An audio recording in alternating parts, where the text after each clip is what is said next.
आज इस दास के पास वो सब मसाला उपलब्ध है, वो जड़ी उपलब्ध है जिससे जन्म और मृत्यु का रोग कटेगा और सदा हम सतलोक में जाकर सुखी रहेंगे। उसको प्राप्त करो, अपना कल्याण कराओ। बोलो सतगुरुदेव।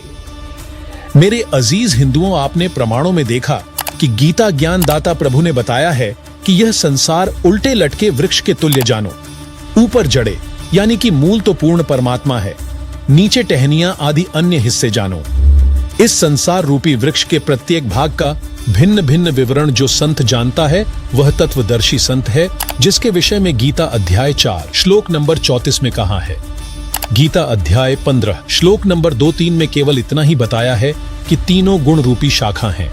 यहाँ विचार काल में अर्थात गीता में आपको मैं गीता ज्ञान दाता पूर्ण जानकारी नहीं दे सकता, क्योंकि मुझे इस संसार की रचना के आदिवंत का ज्ञान नहीं है।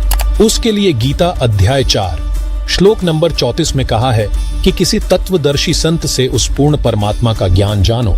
इस गीता अध्याय 15 श्लोक 1 में उस तत्वदर्शी संत की पहचान बताई है कि वह संसार रूपी वृक्ष के प्रत्येक भाग का ज्ञान कराएगा। उसी से पूछो।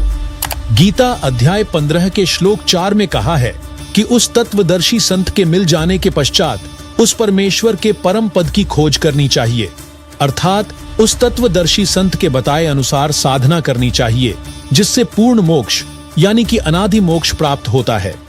गीता ज्ञान दाता ने कहा है कि मैं भी उसी की शरण में हूं।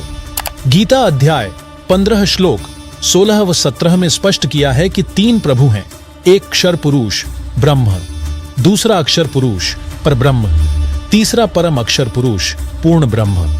अक्षर पुरुष तथा अक्षर पुरुष वास्तव में अविनाशी नहीं है, वह अविनाशी परमात्मा तो इन दोनों से अन्य ही है। वही तीनों लोकों में प्रवेश करके सर्व का धारण पोषण करता है।